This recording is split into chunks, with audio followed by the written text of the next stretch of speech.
안녕하십니까? 안녕하세요. 오늘 이 현대교회에서 말씀을 나누게 되어서 대단히 영광입니다. 말씀을 보기 전에 제가 가장 좋아하는 이 이야기를 하나 하면서 우리가 좀 하나하나 마음으로 이렇게 시작을 하면 좋겠습니다. 옛날에 임금과 신하가 살았습니다. 근데 이 신하는 항상 왕에게 이렇게 이야기하는 사람이었습니다. 폐하, 참 잘된 일이옵나이다. 어느 날 임금하고 신하가 사냥을 나갔습니다. 그런데 여러분 살다 보면은 정말 운이 없는 날이 있죠. 그날이 이 왕에게는 운이 없는 날이었습니다. 이 사냥을 하다가 칼을 잘못 써서 이 손가락이 잘린 것입니다. 근데 그 옆에 있던 이 신하가 뭐라고 그럽니까? 폐하, 참 잘된 일이옵나이다. 그러니까 이 왕이 그 말이 그렇잖아도 귀에 거슬렸는데 그날 너무너무 화가 났습니다. 그래서 여봐라, 저놈을 당장 감옥에 가두어라. 그래서 신하는 감옥에 갇히게 되었고 1년이 지났습니다. 1년이 지난 후에 다시 사냥철이 와서 이 임금이 사냥을 나가게 되었습니다. 그런데 살다 보면 여러분 정말 운 좋은 날보다 더 안 좋은 날을 뭐라고 합니까? 그날이 이 왕이 그날이 되었던 것입니다. 너무너무 운이 안 좋은 날이 되었어요.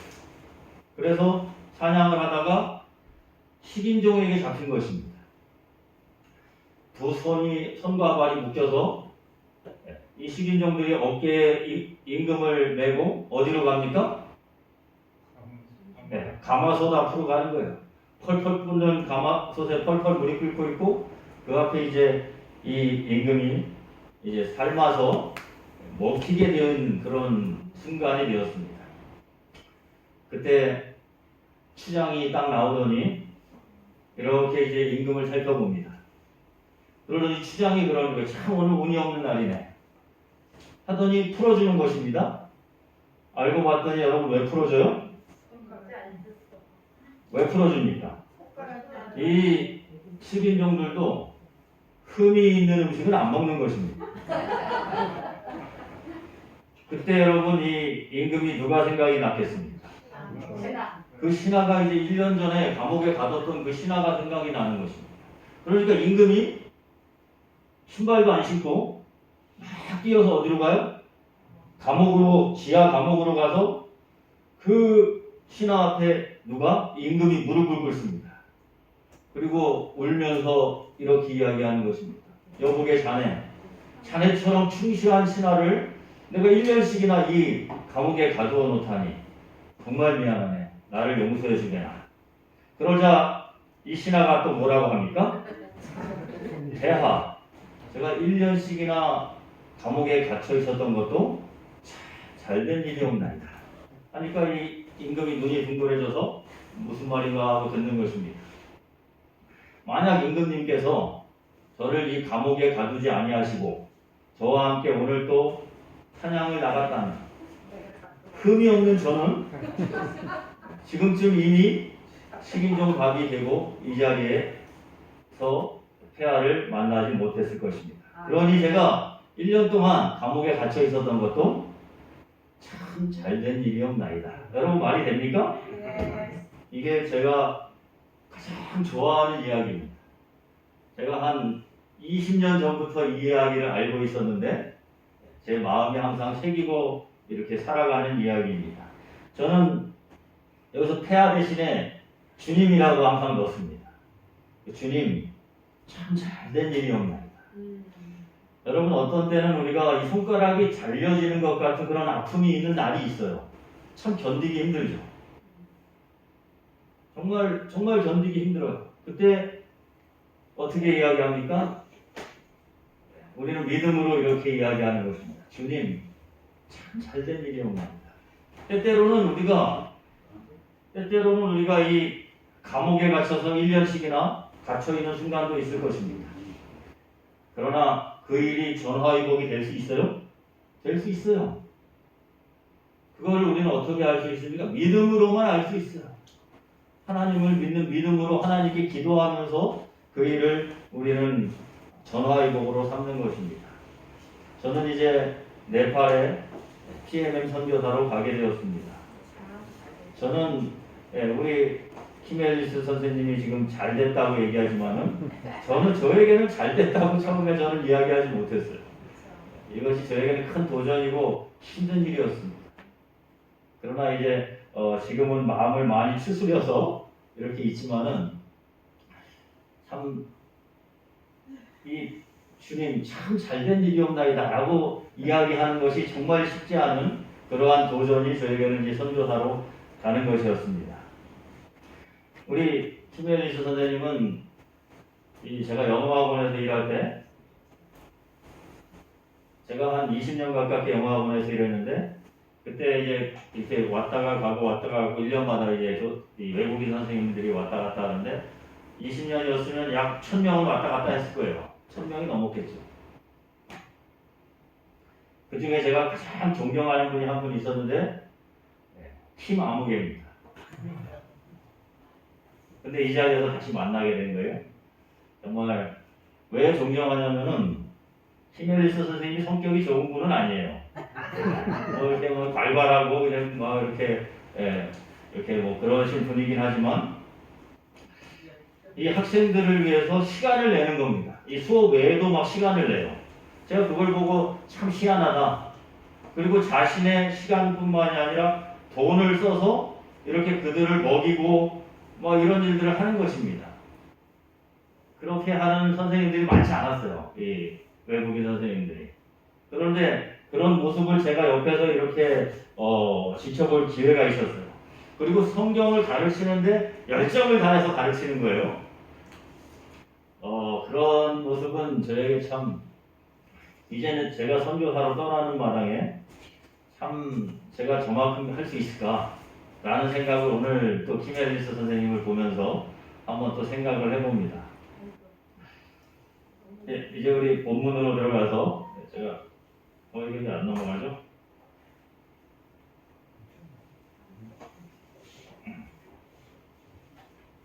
이게 이걸 누르면 넘어가야 될 텐데. 오늘 됐나? 됐다.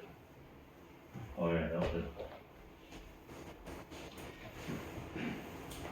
오늘 말씀의 제목은 남은 무리의 사명입니다. 그리고 소제목은 거듭난 아브라함에 대해서 살펴보는 그런 시간입니다. 아브라함의 고향은 갈대아 우르였습니다. 갈대아 우르에서 아브라함은 그곳에 살면서 아주 편안했어요. 왜냐하면 친구들이 있고 친척들이 있고 집이 있었고 이 아브라함은 고향에 살 때부터 부모님을 잘 만나서 부자였습니다. 부자로 아주 편안한 삶을 살아가던 사람이었습니다. 그런데 어느 날 하나님께서 떠나라, 너는 내 고향을 떠나라 라고 이제 이야기하는 장면이 성경에 보면 나옵니다. 제가 오늘 이제 떠나야 되는 입장이 돼서 이 본문 성경절을 가지고 나왔습니다. 왜 떠나라고 하는가? 아브라함이 이때 떠나야 될 나이대가 이미 70세가 넘었어요. 70세가 넘은 사람에게 고향을 떠나라 라고 이야기하는 것입니다. 그것은 참 큰 도전이었겠죠. 그런데 이제 이 갈대아 우르라는 곳은 이런 이제 지구라트인데요, 이런 지구라트라는 신전이 있던 곳입니다. 우상 숭배가 이제 굉장히 많이 활발하게 있었던 곳이고, 특별히 요즘으로 이야기하면 잘 발달된 도시 같은 곳입니다. 그러니까 아브라함은 도시에서 살던 사람이었어요. 우리가 사는 곳으로 이야기하면 서울 같은 곳입니다. 서울 같은 곳에서 편안하게 부자로서 강남 같은 곳에서 살던 사람이 이 아브라함이었어요. 근데 하나님이 어느 날 그 아브라함에게 그 강남을 떠나라 라고 이야기하는 것입니다. 이 장면이. 그러면서 떠나면은 너가 이곳을 떠나서 내 말에 순종해서 떠나면 어떻게 하여주겠다? 너로 하여금 큰 민족을 이루게 하고 복을 주고 너의 이름을 크게 해서 너로 하여금 복의 근원이 되게 할 것이다 라고 이제 하나님께서 이야기하는 장면이 나옵니다. 아브라함은 없는 게 없이 다 있었지만 단 하나가 없었어요. 무엇이었을까? 네, 단 하나 자손이 없었어요. 여러분 근데 이 자손이 없다는 거는 요즘으로 따지면 뭐 별게 아니지만 그 당시에서는 이 자손이 없다, 대가 끊긴다는 것은 그냥 대가 끊기는 것이 아니라 그 사람이 큰 죄를 지었기 때문에 대가 끊기는 거예요. 그러니까 아브라함이 아무리 부자로 살았고 떵떵거리면서 살았지만 편안하게 살았지만 사람들은 속으로 뭐라고 이야기하는 거예요? 너는 무슨 큰 죄를 지었냐? 너는 무슨 큰 죄를 지었기에 대를 잇지도 못하느냐? 이렇게 이야기하는 그런 상황이 아브라함에게 있었던 것입니다. 그런 상황에서 아브라함이 할 수 있는 게 무엇이었을까요? 기도밖에 없었어요, 사실. 아무리 삶이 좋아도 그 마음에 내가 죄인이다. 이 죄 문제가 해결이 안 되었던 것입니다. 저는 이 교회를 초등학교 때부터 교회를 나왔습니다. 제가 초등학교 5학년 때 이 교회를 다니기 시작했는데 그 당시 우리 교회에서 유행하던 것이 있었어요. 그것이 뭐냐면 고춧가루를 먹으면 하늘나라 못 간다는 거였어요. 그래서 우리 교인들이 고춧가루를 안 먹었어요. 왜요? 하늘나라를 가기 위해서. 그 다음에 또 무슨 것이 유행했냐면 곧장 TV는 마비상자다 해가지고 제가 부천 중앙교회를 다녔는데 그 교회 유년관에 어느 날 제가 어렸을 때 학생이었죠. 어렸을 때 교회를 갔는데 그 유년관에 TV가 꽉 차 있는 거예요. 무슨 일인지 이제 이렇게 들어보니까 목사님이 TV를 보면 안 된다. TV를 보면은 어디 못 간다? 하늘나라를 못 간다고 실질적으로 우리 교회가 그렇게 가르쳤어요. 지금 보면은 참 희한하지만 그 당시 그런 적이 있었습니다. 그래서 장로님들이나 집사님들이 TV를 다 교회로 가져와서 왜요? 이걸 보면 하늘나라 못 가니까. 그래서 이 유년관에다 쌓아놓고 그걸 처분하려고 했던 것입니다. 교회에서 전체가. 근데 저희 집안은 불교 집안이었어요. 집에 가면 빨간 김치가 있고 안방에는 항상 TV가 켜져 있는 것입니다. 교회를 다니기 시작했는데 이제 저는 이 하늘나라 가고 싶었어요. 그 어린 마음에. 근데 이 김치를 먹으면서 양심에 찔리는 거예요. 야, 내가 이걸 먹으면은 하늘나라를 못 가는데. 그리고 이제 채식을 해야 된다는 말이 이제 굉장히 또 있었죠. 그래서 저는 중고등학교 때 완벽한 채식을 했어요. 정말 멸치 하나 안 먹고 중고등학교 그 시절에. 근데 멸치도 안 먹는 건 좋은데 김치를 먹을 수 있어요, 없어요? 왜요? 하늘나라 가려고 못 먹는 거예요. 그래서 제가 어머니가 도시락을 싸주면 어느 날은 밥하고 김치만 싸줘요. 그 김치도 안 먹으면 맨밥밖에 없는 겁니다. 그것만 먹으면서 이렇게 내가 하늘나라 가야지 하고 이렇게 막 그 어린 마음에 중고등학교 때 결심하던 때가 굉장히 꽤 있었어요. 아멘. 제가 그거를 아멘이죠 정말. 네. 하늘나라 가고자 하는 그 열망이 얼마나 있었는지 모릅니다. 그리고 저는 사실은 지옥이 두려웠어요. 그 유황불에 활활 타는 막 그런 거를 설명을 하는데 그 어린 마음에 나 저기는 정말 가면 안 된다. 활활 타는 그 뜨거움이 막 느껴지는 것 같고 제가 꿈을 자주 꿨는데 무슨 꿈을 꾸었는지 아십니까? 그 당시 노래가 있었어요. 구원열차 타고 빵빵하면서 하늘나라 간다는 그런 기억나세요? 네. 나는 구원열차 올라타고서 하늘나라 가지요 빵빵 하는 이런 이제 노래가 유행했단 말입니다. 꿈속에서 제가 이 열차가 하늘을 향해 가는 거예요. 하늘나라를 가는 겁니다. 근데 거기서 사람들이 막 떨어져요. 밑에는 불이 막 타고 있는 겁니다. 저도 가서 막 타고 있는데 갑자기 사람에게 밀려서 떨어지는 거예요. 그러다 잠에서 딱 깨져. 살았다. 이런 꿈을 제가 꾸기도 하고 그런 시절이 있었습니다, 저에게. 그래서 죄에 대한 두려움이 있었고 그런 마음이 저한테 있었어요. 아브라함이 느꼈던 그 죄에 대한 두려움도 사실 그런 거였을 거예요. 그 당시 무조건 자손을 못 낳으면 아주 가장 큰 죄를 지은 거거든요. 저에게도 그런 마음이 있었는데 제가 이제 대학에 신학과를 오게 된 겁니다. 저희 어머니가 불교 신자였는데 저가 정말로 잘 되기를 바랬어요. 제 사남일녀를 키우셨는데 정말 아버님이 일찍 돌아가셨어요. 초등학교 때니까. 그러니까 이 사남일녀를 혼자서 홀어머니가 키우니까 힘들었겠어요. 굉장히 힘드셨어요. 꽃장사도 하고 공장도 다니고 막 하면서 키운 겁니다. 그러니까 힘드니까 더 불교에 열심히셨어요. 매주 주말이면은 토요일, 일요일이고 뭐 계속 절에 가시는 거예요. 그래서 제가 고3 때쯤 됐을 때는 이렇게 이제 부적을 만들어서 제 옷에다 꾸며놓는 것입니다. 왜요? 잘 되라고. 우리 아들이 좀 잘 됐으면 좋겠다.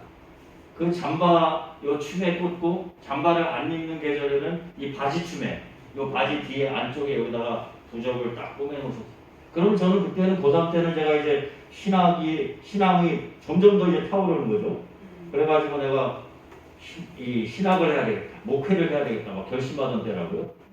그러니까 그걸 보자마자 제가 어떻게 해요? 막 찢어버리고 에이 하면서 막 화를 내면서 찢어버리고 10번도 더 했습니다. 근데 어느 날 이 부적을 못 찢겠는 거예요.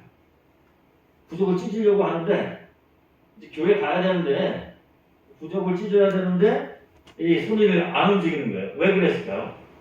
이제 두 가지 이유가 있었어요. 이미 고3쯤 되니까 머리가 큰 거죠. 그래가지고 첫 번째는 돈이었어요. 참 잘 못 살았으니까 이걸 찢으면 어머니가 또 어디 가서 절에 가서 또 비싼 돈을 주고 또 이걸 해올 텐데 라는 생각이 첫 번째 든 겁니다. 그리고 두 번째는 이제 어머니의 사랑이 이 부적에서 느껴지는 거예요. 어머니가 날 잘 되라고 이 부적을 달아줬는데 어머니의 사랑을 내가 이렇게 꼭 이게 사랑처럼 느껴지는 거예요. 그럼 못 찢은 거예요, 그거를. 그래서 제가 교회에 이제 부적을 달고 다니기 시작했어요. 목회를 하겠다는 사람이 여러분 부적을 달고 여기 와서 예배드리는 게 좀 웃기지만 저라고 한번 생각을 해보세요. 그 마음이 어땠을까? 이 마음이 너무너무 불편한 거예요. 부적을 달고 절에 가야 되는데 교회에 와서 하나님을 찾고 있으니까 그 마음이 온전했겠어요. 그러던 어느 날 제가 정말 다 집에 가고 안식일 오후에 이 단상 앞에 혼자 무릎을 꿇고 기도를 합니다. 하나님, 그때 너무너무 서러웠던 거예요. 제 처지가. 너무 서럽고 너무 한스럽고 그래서 이제 기도를 하기 시작하는데 어머니를 위한 기도. 하나님, 저희 어머니가 정말 하나님을 알았으면 좋겠어요. 정말 하나님을 알고 근데 막 눈물이 막 나죠. 그 마음이 막 이렇게 뒤섞이면서 부적을 달고 기도하는 거예요. 그렇게 한 2시간가량을 제가 정말 기도하다 딴 생각하다 막 했지만은 계속 기도를 한 겁니다. 이 고3 학생이. 근데 그렇게 기도하는데 제가 놀라운 체험을 합니다. 정말 기도를 하는데 그 성령이 내린다고 할까요? 이게 온몸이 기름 부음 같은 이렇게 머리부터 발끝까지 쫙 이렇게 막 기름을 붓는 것 같은 너무나 평안한 그런 순간이 저에게 오는 거예요. 그때 저는 그런 체험을 처음 하기 시작을 했어요. 뭐 이상하게 들릴지 모르겠지만 여러분들 저는 그러면서 마음이 너무너무 평안해진 거예요. 그래서 제가 어머니가 계속해서 절에 나가셨지만은 제가 그것이 크게 제 마음에 상처가 되지 않는 것입니다. 그 기도 이후로. 그리고 나중에 한 7년쯤 지났을 때 제가 교회 가자고도 안 했는데 어머니께서 먼저 저에게 혜성아 내가 다니는 교회를 한번 가보자. 이런 말씀 먼저 하셨어요. 근데 제가 그 기도를 잊어버렸다가 그 말을 하는 순간 제가 그 기도가 떠오른 거예요. 기도 응답이었어요. 제가 그러고 이제 신학과를 가게 됩니다. 신학과를 갔는데 신학과가 당시 60명 정도 됐어요. 60명 정도 됐는데 거길 가보니까 이 신학과생들 중에 한 반 정도가 고기를 먹는 거예요. 뭐 물론 소고기와 이제 뭐 닭고기 같은 거를 이제 먹지만은 저는 그게 너무너무 이상한 거예요. 중고등학교 때 제가 경험이 있었기 때문에 이거를 먹으면 어디 못 간다? 하늘나라 못 가는데 신학을 하고 목회를 하겠다고 온 사람 중에 반이 먹고 있는 모습을 제가 본 거예요. 그러니까 제가 속으로 무슨 생각을 했어? 야, 내가 하나님을 찾아서 여기 왔는데 바벨론에 왔구나. 제가 그래서 그 신학과생들을 보면서 속으로 뭐라고 그랬냐면 바벨론이다 라고 생각을 한 거예요. 여러분 참 특이한 사람이 다 있죠? 네. 우리 신학과생들 신학과에 가가지고 그 사람들을 보고 바벨론이다. 왜냐하면 섞인 것 같아요. 먹으면 안 되는데 왜? 하늘나라 못 가는데. 제 판단이죠 이제. 그래서 그런 경험을 제가 하면서 이제 제가 관두려고 했어요. 여기는 내가 있을 곳이 아니다. 그러나 기도를 하자. 기도를 하고 결정을 하자. 하고 오약동에 36대 거기 기도회 동산에 가서 기도를 한 것입니다. 아침에 한 번, 점심에 한 번, 저녁에 한 번. 제가 그 기도를 한 2년간을 했어요. 거의 하루도 빼놓지 않고. 부천에서 1시간 반을 전철과 버스를 타고 학교에 와가지고 강의에 늦은 한이 있더라도 거기 올라가서 기도를 하고 그 다음에 점심 먹으러 가기 전에 항상 기도를 하고 집에 오기 전에 기도를 하고 근데 그 기도를 하기 시작하고 얼마 안 지나서 한 집회에 참석을 하게 됩니다. 한 집회에 갔는데 제가 듣도 보도 못한 말을 하는 거예요. 이 목사님이 무슨 말이었을까? 듣도 보도 못한 말을 하는데 무슨 말을 하냐면은 내가 구원받는 것이 내 행위에 있지 않다는 거예요. 내가 먹는 것 때문에 구원받는 것이 아니라는 거예요. 그리고 너가 안식일을 철저하게 지키는 것 때문에 저는 화요일, 금요일, 안식일 오후였죠. 학교 다니는 게. 이 한 번도 거의 빠지지 않고 왜? 하늘나라 가야 되니까. 저는 목표가 그거였어요. 계속 하늘나라 가야 된다. 내가 이 교회에 나가는 유일한 목표, 하늘나라 가는 거. 근데 그 교회에 참석하는 것 때문에 너가 하늘나라 가는 게 아니라는 거야. 그리고 너가 내 행위로 말미암아 구원받는 것이 아니고 믿음으로 구원을 받는다는 그 말을 하는데 저는 그거 너무너무 이상했어요. 너무너무 이상한 겁니다. 이해가 안 되는. 근데 성경에 있어요. 성경에 에베소서 뭐 2장 8절이라든가 갈라디아서 2장 20절이라든가 이런 성경절을 하나 이제 내면서 하나하나 이야기하는데 제가 그 성경절을 다 보니까 성경에 있는 거예요. 그래서 제가 3일을 밥을 못 먹고 잠을 못 잤습니다. 왜요? 내 모든 것이 다 무너지는 것 같아요. 내 모든 것이 다 무너지는 것 같고 내가 신앙을 했다고 생각을 했는데 내가 왜 여기까지 왔는데 내가 왜 하늘나라 가려고 그 정말 얼마나 힘들었는지 몰라요 여러분. 그 멸치 하나 안 먹는 게 이게 얼마나 어려운지 아세요? 친구들 눈이 다 보고 그 중고등학교 그 예민한 때 그 김치도 못 먹고 있는 그 학생의 모습을 한번 저는 그거 지금도 잊혀지지 않거든요. 왜 그랬냐면 유일한 목적이 저는 하늘나라 가겠다는 거였어요. 그런데 그것이 다 소용없다는 거예요. 너가 하늘나라 가는데 그거 하나도 소용없다. 단 하나 필요한데 하나님이 내 죄를 용서했다는 거지.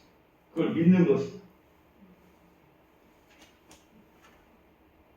내 죄가 다 용서됐다는 거예요. 내가 그동안 너무너무 막 이 갈등을 하고 이 죄인 중에 죄인 같았거든요. 왜냐하면은 이 부적을 달고 교회 간다는 게 여러분 그게 말이 돼요. 그러면서 신학을 하겠다고 하는 게 말이 됩니까? 그러니까 나는 너무너무 죄스러운 거예요, 제 자신이. 그러면서 하늘나라 가겠다고 애쓰고 있는 모습이 너무 처량하고. 근데 그 모든 것이 다 하나님의 은혜 가운데 내 죄가 다 사해지고 내가 구원을 받았다라는 말을 하는데 정말 그것이 너무 이해가 안 되셔서 3일을 제가 밥도 못 먹고 잠을 못 자고 일주일을 정말 골방에 들어가서 그 성경 말씀 보고 한 10개 정도 되는 성경 구절을 계속 묵상하기 시작을 했어요. 제가 일주일을 그 골방에 들어가서 있다가 나오고 거듭났어요. 하나님이 나를 자녀 삼았어요. 저는 제 거듭나는 순간을 기억을 하고 있어요. 그렇게 기억 못하는 분들도 많이 있는데 왜냐하면 성령이 바람처럼 왔다가 이렇게 또 가는 것으로 모르는 분들도 많지만 저는 그렇지 않아요. 제 삶에 있어서 하나님께서 나를 거듭나게 했던 순간이 정확하게 기억이 납니다. 제가 말씀을 통해서 정말 하나님께 매달린 그 순간이 있었거든요. 그래서 그날 거듭나고서 제가 이제 목회를 나오게 되는데 목회를 나오면서 제 가장 큰 목적을 하나 제가 생각을 하는 거 있습니다. 나는 이것만큼은 특별히 하리라. 이런 목회를 하리라 라고 결심을 하는데 그게 뭐예요? 사람을 거듭나게 해야 되겠다. 사람을 거듭나게 해야 되겠다. 왜냐하면 내가 거듭나니까 그 너무너무 좋은 거예요. 하나님과 하나 되는 그 경험을 하니까 힘도 있어요. 기도하니까 막 비가 멈추는 경험도 하게 됩니다. 놀라운 경험을 합니다. 이 사람을 만나서 성경을 가르치는데 잠깐 가르치는데 그 사람이 거듭나. 내가 내 안에서 막 복음이 넘치니까 넘쳐 흐르는 거예요. 옆으로 막 흘러나가는 게 느껴지는 거죠. 제가 그런 경험 가운데서 내가 목회에 나가면은 침례를 많이 주는 목사가 되겠다고 결심을 합니다. 그래서 제가 학원 목회를 나왔는데 학원 1년차 때부터 제가 침례를 많이 줬어요. 정말 많이 줬어요. 우리 키멜리스 선생님도 학원을 잘 알고 우리 목사님도 학원을 잘 알지만 학원에 나와서 아침 6시에 이제 학원에 갑니다. 그리고 성경을 가르쳐요. 계속 한 30분 단위로 성경을 계속 가르칩니다. 그리고 오후에 이제 그때 주니어가 없었으니까 잠깐 쉬었다가 오후 5시부터 또 밤 10시까지 성경을 가르쳐요. 그렇게 2달 동안 약 한 30명, 20명, 30명씩을 가르칩니다. 여러분 2달 동안 성경을 가르치면 이 20명, 30명 되는 사람 중에 몇 명이 침례를 받는지 아십니까? 저는 그걸 몇 년간 했기 때문에 통계가 있어요. 그렇게 가르치면 그 중에 한두 명이 침례를 받아요. 그 중에 한두 명이 침례를 받는다. 아무리 성경을 열심히 가르쳐도 성경을 열심히 가르치고 이렇게 하루에 주 5일 동안 2달을 계속 성경을 가르쳐도 그 사람이 침례를 받을 확률 20명을 가르치면 2명 10분의 1도 안 돼요. 그러니까 이 침례를 사람이 거듭나게 하는 것은 너무너무 어려운 일이에요. 사실. 너무너무 어렵습니다. 그러나 그렇게 이제 한 1년을 하고 난 6텀이 지나니까 이제 그래야 10명대에서 20명을 주는 겁니다. 침례. 2년차 때는 거의 30명을 줬어요. 그래서 강예식 목사님이 그동안 저희가 상패도 줬었습니다. 우수 목회자 해가지고 그래가지고 제가 그때 그 선교 연구실로 온 거예요. 2년차 마치고 그래서 정영수 목사님과 강예식 목사님이 있고 본부에 제가 이제 그 전도사 2년차 전도사가 갔던 거죠. 그 당시 선교부장을 뽑아야 된다 어쩐다 했는데 강혜식 목사님이 뽑기는 싫고 젊은 사람을 세운 겁니다. 침례를 많이 줬으니까. 저는 사실 정말 침례를 많이 줬어요.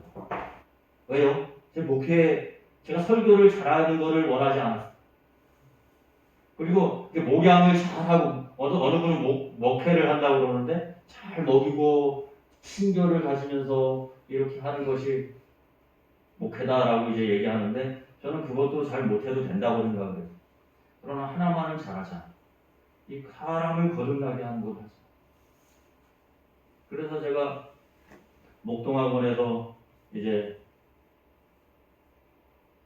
목회를 할 때 물론 제가 한 것은 아니지만 1년에 한 교회가 98명을 침례를 준 적이 있어요.